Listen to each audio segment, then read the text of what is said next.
I'm the farmer. My name is Matt. My background was in physiology, and then it was in environmental testing for water and land. And I just became interested in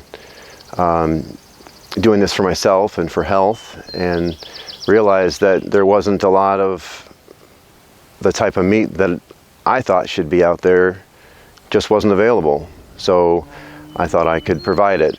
Nature has this whole thing figured out already.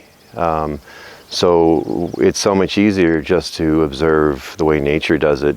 And there's a balance between the animals and the plants and the use of the land.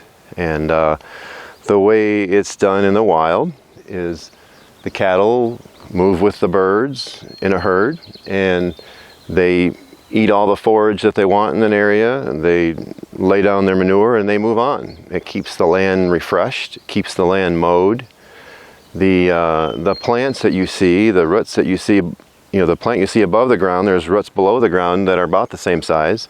And when the plant gets mowed back, the roots die back and it turns into soil. And if you have a farm where you're just leaving the animals run around, they're going to run around that pasture and eat every little bit of grass that keeps growing up. And when people started doing grass-fed farmers, there were a lot of conventional farmers that would just look out in their pasture and they'd see some green and they'd say, oh yeah, there's still some grass out there. But that's not the magic of a good grass-fed cow. I'm going to show you in a minute here. We have a new space-age fencing system that's super easy to move, and the cattle love it because it allows me to move them every day. I can move them a couple times a day if I want, because it only takes a couple minutes.